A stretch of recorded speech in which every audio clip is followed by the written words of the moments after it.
स्वागत है आपका यूके 24 न्यूज में। पेश है आज के मुख्य समाचार। ब्रह्म मुहूर्त में खुले बद्रीनाथ धाम के कपाट 20 क्विंटल फूलों से सजाया गया। बद्रीनाथ धाम के कपाट विधि विधान से ब्रह्म मुहूर्त में खोल दिए गए हैं। बद्रीनाथ धाम के कपाट पुष्य नक्षत्र और वृश्य लग्न के साथ ब्रह्म मुहूर्त पर 4:15 में खोल दिए गए। इससे पहले सोमवार को शंकराचार्य की पवित्र गद्दी और कुबेर भगवान सहित उद्धव भगवान की चल विग्रह मूर्तियां बद्रीनाथ धाम के मुख्य पुजारी रावल ईश्वरीय प्रसाद नमूदरी की अगुवाई में बद्रीनाथ धाम पहुंची थी। जिलाधिकारी से पीएम लेंगे फीडबैक। कोरोना संकट के बीच प्रधानमंत्री नरेंद्र मोदी जिलाधिकारियों के साथ वर्चुअल बैठक करेंगे। इस बैठक में राज्यों के मुख्यमंत्री भी मौजूद रहेंगे। ये बैठक 2 ग्रुप में होगी। पहली बैठक आज सुबह 11 बजे वीडियो कॉन्फ्रेंसिंग के जरिए होगी। 9 राज्यों के 46 जिलाधिकारियों के साथ पीएम बैठक करेंगे, जबकि 20 मई को 10 राज्यों के 54 जिलाधिकारियों के साथ संवाद करेंगे। चक्रवाती तूफान तौकते का बवंडर। चक्रवाती तूफान तौकते के और जोर पकड़ने की आशंका के मद्देनजर गुजरात को हाई अलर्ट पर रखा गया है। ये गुजरात तट की ओर तेजी के साथ बढ़ रहा है। इसको लेकर एजेंसियां बेहद ही अलर्ट मोड पर हैं। गुजरात के नागरिकों को अपने घरों से बाहर न निकलने का अनुरोध किया गया है। ऑरेंज अलर्ट जारी। मौसम विज्ञान केंद्र देहरादून के पूर्वानुमान के तहत प्रदेश के अधिकांश दूरस्थ पहाड़ी इलाकों में हल्की से मध्यम बारिश और बर्फबारी हो सकती है, जिसे देखते हुए विभाग की ओर से ऑरेंज अलर्ट और रेड अलर्ट जारी किया गया है। उत्तरकाशी, चमोली, रुद्रप्रयाग, देहरादून, टिहरी, पिथौरागढ़, बागेश्वर और नैनीताल जनपद के अनेक स्थानों के लिए ऑरेंज और रेड अलर्ट जारी किया गया है। इसके अलावा कुछ मैदानी इलाकों में 30 से 40 किलोमीटर प्रति घंटे की रफ्तार से तेज हवाएं चलने का भी पूर्व अनुमान है। स्वयंभू लिंग पर स्वर्ण मुकुट पहनाया जाएगा। आज केदारनाथ के क्षेत्रपाल के रूप में पूजनीय आराध्य भगवान भैरवनाथ के कपाट खुलने के साथ ही भगवान केदारनाथ की सायंकालीन आरती भी शुरू हो जाएगी।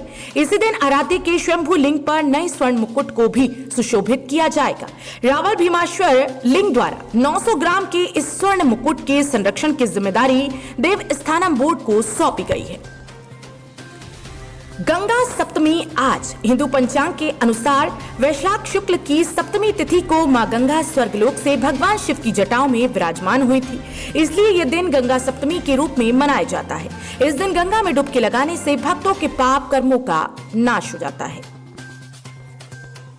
विश्व संग्रहालय दिवस। हर वर्ष 18 मई को विश्व स्तर पर संग्रहालय दिवस मनाया जाता है। साल 1983 को संयुक्त राष्ट्र संघ ने संग्रहालय की विशेषता और महत्व को दर्शाते हुए इस 18 मई को संग्रहालय दिवस मनाने का निर्णय लिया था।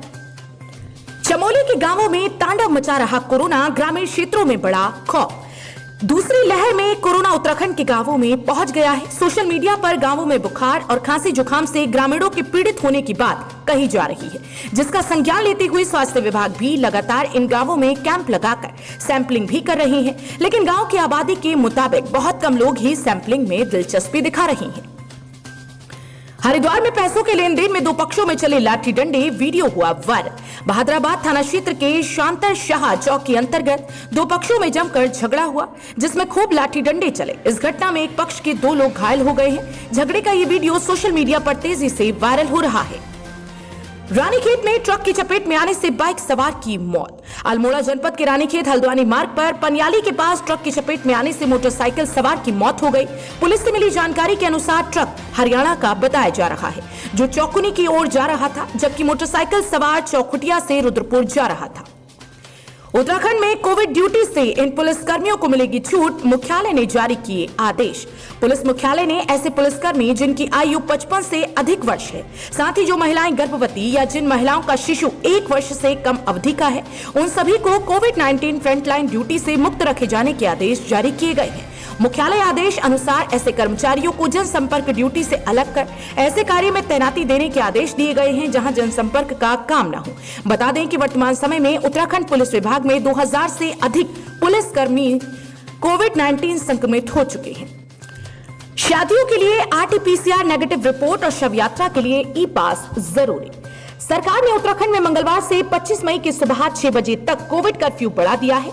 वहीं शादियों में शामिल होने के लिए 72 घंटे पूर्व की RT-PCR रिपोर्ट जरूरी कर दी है। मेडिकल व अन्य इमरजेंसी पर जाने के लिए ई पास बहुत जरूरी कर दिया गया है। सोमवार को कैबिनेट मंत्री और सरकारी प्रवक्ता सुबोध उनियाल ने बताया कि मुख्यमंत्री तीरथ सिंह रावत ने कोविड कर्फ्यू नई शर्तों के साथ बढ़ाने की मंजूरी दे दी है। सुबोध ने बताया कि राज्य में संक्रमण की चेन को तोड़ने के लिए दूसरे चरण का कोविड कर्फ्यू का कड़ाई से पालन कराया जाएगा। इमरजेंसी सेवाओं के साथ ही शव यात्रा में शामिल होने वाले लोगों की ई पास बनाने होंगे। कैबिनेट मंत्री उनियाल ने बताया कि शव यात्रा से लौटने वाले लोगों को पुलिस अनावश्यक परेशान कर रही थी, इसलिए उनके लिए ई पास की व्यवस्था की गई है। शादियों में 20 व्यक्ति ही शामिल हो सकेंगे, पर ऐसे सभी व्यक्तियों की 72 घंटे पूर्व की RT-PCR रिपोर्ट नेगेटिव होनी चाहिए। कर्फ्यू के दौरान पशु चारे, कृषि व बागवानी से संबंधित दुकानें पूर्व की भांति सुबह 10 बजे तक खुलेंगी। निजी अस्पतालों को 600 रुपए में मिलेगी वैक्सीन। सीरम इंस्टीट्यूट की कोविशील्ड वैक्सीन जल्द ही बाजार में भी उपलब्ध होगी। निजी अस्पतालों को इस वैक्सीन की एक डोज 600 रुपए में मिलेगी। सीरम इंस्टीट्यूट ने इसके लिए IAM की स्टेट इकाई से प्राइवेट अस्पतालों की सूची मांगी है। MKP PG कॉलेज में टीकाकरण केंद्र में 35 लोगों को लगने के बाद पता चला। स्वास्थ्य विभाग के पास वैक्सीन नहीं होने की वजह से लोगों को केंद्रों में तमाम दिक्कतों का सामना करना पड़ रहा है। विभाग की ओर से एक केंद्र से दूसरे केंद्र पर वैक्सीन की व्यवस्था कर वैक्सीन केंद्र चलाए जा रहे हैं। वहीं लापरवाही का आलम ऐसा है कि जहां कोवैक्सीन लगनी थी वहां पर कोविशील्ड की डोज लगा दी गई। यह पहली डोज थी, यदि दूसरी डोज इस तरह से लग जाती तो लोगों की जान को खतरा बन सकता था।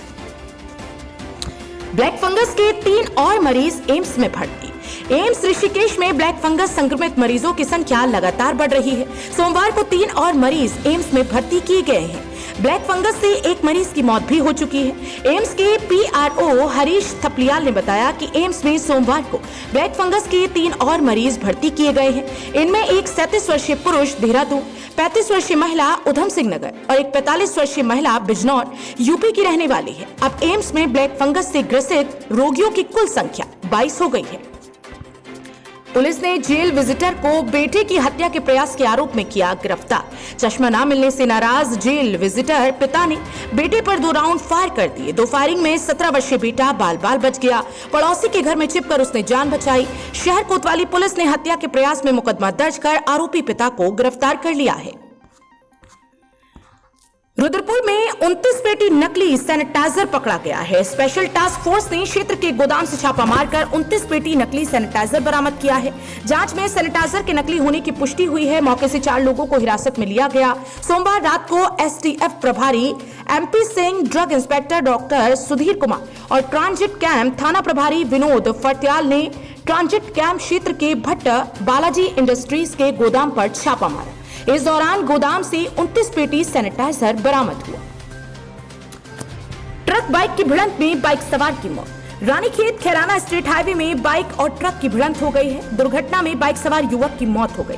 पुलिस ने पंचनामे की कार्यवाही के बाद शव को रानीखेत चिकित्सालय में पोस्टमार्टम के लिए भेज दिया। इधर दुर्घटना के चलते हाईवे में काफी देर तक भी जाम लगा रहा। प्रेमी के साथ मिलकर पत्नी ने की पति की हत्या। पथरी क्षेत्र के जंगल से मिले अधजले शव का खुलासा करते हुए पुलिस ने मृतक की पत्नी और उसके प्रेमी को गिरफ्तार कर लिया है। पूछताछ में दोनों आरोपियों ने अपना जुर्म कबूल कर लिया है। बताया कि ब्लैकमेलिंग से बचने के लिए ही आरोपी ने उसकी हत्या की थी।